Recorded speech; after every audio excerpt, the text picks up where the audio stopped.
Joining us, though, amid a very excited crowd growing over there in Hawthorne, is Jesse Anderson. Jesse, how's everything going in LA?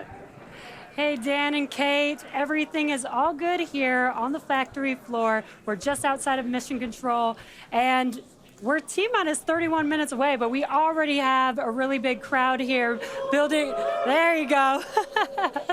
Starting to build up here. Every flight of Starship has made huge progress, and today is another exciting one. We're joined by Starship, Raptor, and Starlink teams here with me today, and everyone is getting super excited for this flight test. So with that in mind, I expect it to get very loud in here soon. But for now, I'm going to hand it back over to you guys at Starbase for a quick look back at the flights that brought us here today. Kind of the star of the show for a lot of stuff today. A huge block of upgrades to Starship's upper stage are debuting on this flight test, adding more capability. We'll start off up top. Those forward flaps got a redesign. They shrunk in size. We shifted them towards the top of the vehicle, away from the heat shield. That's going to make it significantly less exposed to re-entry heating. And then Starship itself, we made it about 2 meters taller. So we stretched it up to about 52 meters. That allowed us to add 25% more propellant volume, along with a bunch of propulsion upgrades like vacuum jacketing of those feed lines to the engines, an entirely new feed line system for the Raptor vacuum engines, an improved avionics module for propulsion, all that adding performance and the ability to fly longer missions. And just like on Flight 6, tiles have been purposely removed to stress test vulnerable areas. This time we're doing it across the entire vehicle, including in critical areas, as we use this flight to push the boundaries of Starship's capabilities. And for re-entry experiments, multiple metallic tiles are being tested, as you can see there on your screen, including some that have a version with active cooling. Then the vehicle's avionics, its brains, got a complete redesign. Some of the new things, we've got 4 of these upgraded Starlink terminals that combine Starlink, global navigation, and RF communications into a single unit. And then on the sides of the vehicle, we have these catch fittings. They're non-structural, but we're going to be able to see how they perform thermally during re-entry. We also smoothed part of that tile line to address some hot spots that we saw during entry on the last flight. Now the ship and the booster, they weren't the only thing to get some upgrades. On the ground side, several radar sensors will be tested on the tower catch arms as we experiment with additional ways to measure distance between the arms and the vehicle while we prepare for ship catch. Now this is just a handful of the many upgrades included on this flight that make this the most capable Starship that we've flown so far. And then something really cool has me super excited. We're going to be deploying 10 Starlink simulators that are similar in size to our next generation Starlink satellites. With pretty unparalleled payload capacity and full reusability, Starship's going to be able to deploy our more advanced V3 Starlink satellites, which is going to help us continue to revolutionize global connectivity. Each of those Starlink V3 launches on Starship is going to add about 60 terabits per second of capacity to the Starlink network. And that alone is that's more than 20 times the capacity we're getting with every V2 Mini flight on a Falcon 9 right now. That just helps further Starlink's impact in the coming years as we expand access to high-speed internet all around the world and eventually beyond. And those Starlink simulators are going to be on the same suborbital trajectory as Starship, and they're expected to demise upon entry. Starship itself, its trajectory looks very similar to all of our last several flights, suborbital, splashdown targeted into the Indian Ocean, a couple hundred miles off the western coast of Australia. And then the other on-orbit thing we're doing is going to be relighting a single Raptor engine while in space. We knocked that out last time. V2 ship, new propellant system. Let's do it again on this one. Ship's going to be busy. Now, of course, we can't forget to add that today's Super Heavy booster is reflying flight-proven hardware for the first time. A Raptor engine that flew on the booster that was caught during Starship's 5th flight test. You can see it there on your screen. This flight-proven engine, we've got Raptor 314 there, hence why there's a piece of pie on this nozzle. Maybe we can get that image rotated so you can see it a little bit better. Yeah, There we go. If you didn't already know, we like our jokes around here. So that's what we piece have of planned pie. for today's flight test. And so far, everything is on track as we continue to count down. We're now within 23 minutes of launch. We're at 22 minutes and 52 seconds. Everything New year, continues. a lot of upgrades, doing a lot of ambitious things in space this time. Our first payload deploy, relighting a Raptor engine. Yeah. We're looking good. So as we mentioned before, we have an opportunity to hold at T-minus 40 seconds, not tracking any issues at the moment that would be necessary right now. So fingers crossed we can pass through that checkpoint without stopping. But the folks on console are continuing to evaluate the launch commit criteria, making sure that the winds are within limits as well as any other weather restrictions. But man, compared to yesterday, this is a textbook gorgeous day. Oh yeah, little breezy Yeah. today, but we got clear blue skies for a launch today. So at this point, all the prop has been loaded on the vehicle. We've closed everything out. We're doing our final thrust vector controls, our steering the engine checkouts. Once we hit the 30-second mark, we'll hear the flight Come director on, give baby. the final go for launch. So we're under a minute. As we said, we're not expecting a hold at T-minus 40. But do not be shocked if that happens. It has happened in the past, and we can hang out there for a couple of minutes if we need to. If memory serves me right, We hold my breath for 4 seconds. Pass through prop load gate. All right, we passed right through that prop load gate. hot diggity dog. All right, so we're going to let our flight director, Ty Huntington, take Flight it directors, away. go for launch. Woo!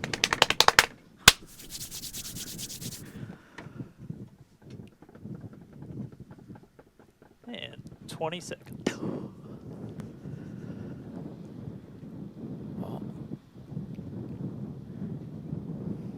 T-minus 10, 9, 8, 7, 6, 5, 4, 3, 2, 1. Interesting how the SpaceX feed is a little delayed, about 8 seconds actually. We have liftoff.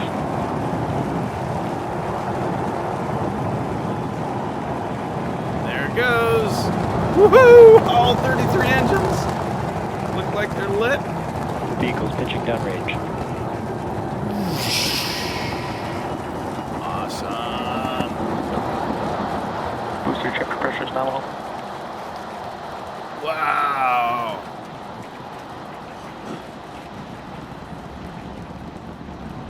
All right, we're more than 30 seconds into flight. Telemetry showing 33 out of 33 engines as it's pitching downrange. Booster chip, avionics power, and telemetry nominal. Hearing good call-outs on the ship and booster avionics. You Ooh. just heard the rumble hitting What us is that about that's 6 peeling miles off away. there? Watching Starship arc into just endless blue skies right now. There's Vehicle something supersonic. peeling off right here. What is that? More than a minute into flight, the vehicle's supersonic. Hopefully it's not important. Max Q.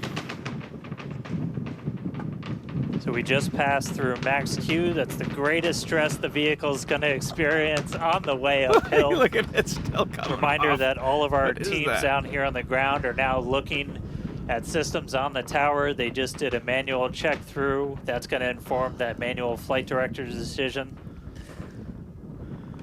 It's amazing how there's hardly Next moment coming up, any though, is going to be clue or hot any staging.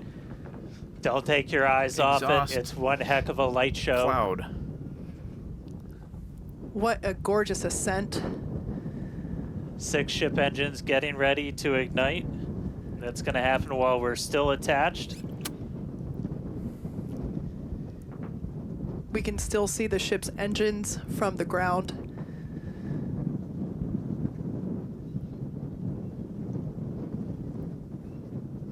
Got a little under 30 seconds away from that. We are hearing good call-outs on the tower preparedness from the manual checks. Reminder, though, What is we it still got doing? automated checkouts Must on the be booster gimbaling. and the ship itself. It's going more horizontal. But as of right now, our manual checks and now our it's manual going back. commanding That's is weird. looking go for a catch. Booster engine cut off. There it That is goes. incredible news. We just heard the call out for booster right, engine Nico. cut off. Engine startup. Most engines cut off, Woo! down to those Stage middle separation. three. Cruise back burn startup.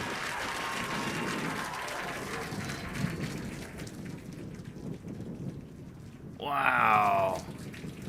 This is just awesome. All right, hot stage Raptor, chamber confirmed. pressure We've is got a nominal. booster hopefully on our its way back to us, and a ship Come now on for a making its catch. ascent burn into space. How's it going in Hawthorne, Jesse? It's great over here. You can hear the crowd screaming for every milestone. The booster is now making its way back down to Earth. Looks like we have 12 of those Thought it 13 blew up. engines ignited. We're using the engines that actually gimbal. We are So go Missing for an booster engine. return. Oh, nope. I guess there was turning an off. excellent call out there. We are go for booster Ship return. avionics, power and telemetry nominal. There go for There's a lot of catch. criteria that needed to line up to ensure that we could have a Cruise back safe burn shutdown. booster catch, and it sounds like we got the go for that. Oh, and there goes the ring. You can see it actually in their long-range And there camera. you can see on your screen, Unbelievable. we had we just jettisoned the hot stage, and there's a great, Awesome. excellent view there of the hot stage floating away That is from the incredible. super heavy booster. Now we've shut down the engines for that boost back burn. That confirms boost back burn is now complete. That was the first of 2 burns required for the vehicle to make its way back down to Earth. And next coming up will be the landing burn. That's going to be 13 of those center engines igniting again. And that will then go down to, from 13 down to There's 3 engines 2.6 just right before million we touch people down for that watching the booster SpaceX catch. view or stream. Now, reminder, our stage 1 Unbelievable. objectives are to have a controlled ascent, stage separation, as well as a controlled boost back burn and hot stage as well. So we're looking good for that so far. Some great views there from the the ring. ship of Earth. That looks You can incredible. see it. That is so cool. You can't hardly see it in that view. Now, Starship's ship is still firing its engines right now. Starship trajectory nominal. And great call outs. it's right there. Starship's That's the ring. trajectory is nominal. Seems to be You can easy. follow I think along it's coming the down telemetry, the altitude Doesn't make any sense. in the bottom left-hand corner for the super heavy booster, as well as the bottom right-hand corner for the ship. And these views Oh, it's are flipped. just amazing. It is coming fast. Again, the booster is currently making its way Oh my back gosh. to the tower. Look at it today. come. So we're looking forward to a booster catch with the chopsticks. And in the meantime, you can see those grid fins there, helping to control the vehicle and guide it back to its landing site. Booster FTS is saved. Now with that, we're going to hand it back. How's it going over there, Dan and Kate? How are you doing, Wow. Kate? Seeing Look that at in it. You person. can see the thing glowing. It is You know, Dan had to take that entire segment because I couldn't talk. That was incredible. There it is. We can see the booster coming back in now through the plume. At least it looks that way to us.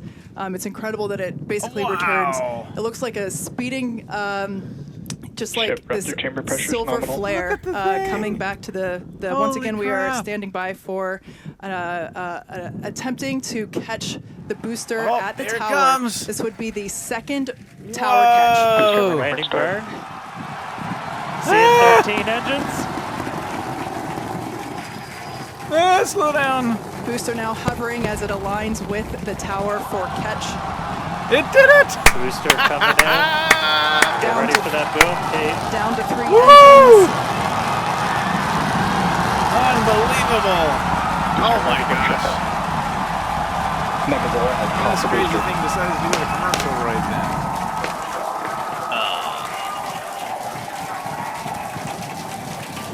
Wow.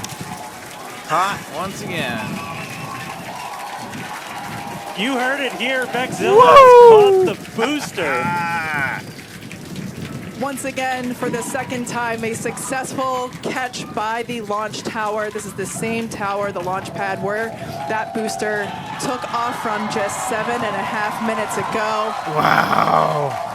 Great great view Oh, from look at the it. chopstick arms, Tilting back and looking forth a at little bit those on those hypersonic pins. grid fins that steer That the is so booster cool. for that precision landing. It And I almost mean, looks like it's Wow. flapping its yeah, wings. you can see just how small that catch fitting is too on something that's just so massive. Wow. That was absolutely insane. Meanwhile, We're not done, but We're wait, not there's done more. Look at that. But, oh, Wow, that was Starship just doesn't have all absolutely of its stunning. engines lit. That's not good. It's missing a couple. And this, of 3 course, engines. a gorgeous view there from the tower looking down at the top of the booster. Oh, maybe it was in the midst of shutting down. all right, and we are tracking. Now we're standing by for views from the ship, Uh-oh. but who can Did take their Starship eyes blow off up? of that incredible sight? Something, I think, That happened is to the once Starship. again the second catch of a booster back at the launch tower.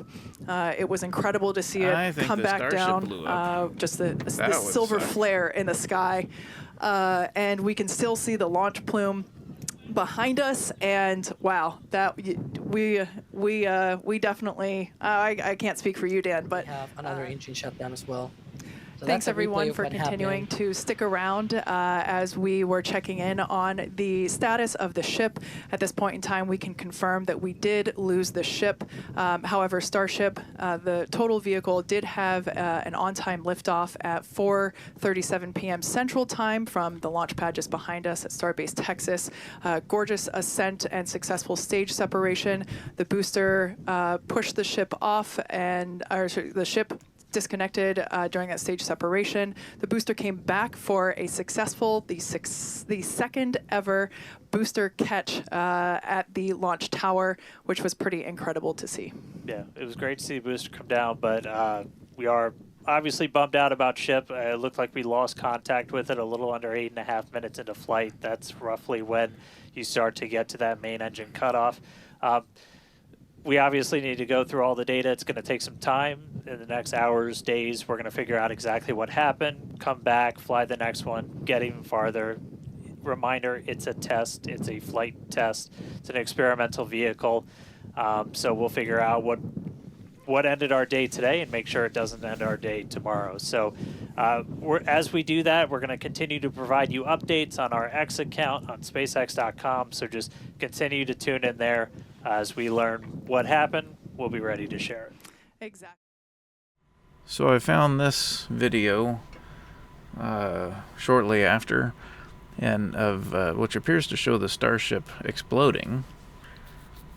And then I'm not sure if this one is. I don't think that it was manufactured or CG or anything like that. But then there's an awful lot of these ones around from different perspectives, showing the exploded ship burning up in the atmosphere. So kind of interesting, quite reminiscent of when the shuttle exploded and burned up in the atmosphere many years ago, back in the early 2000s.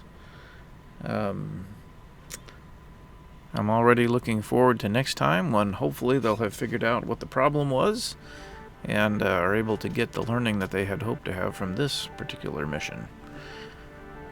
We'll see you next time.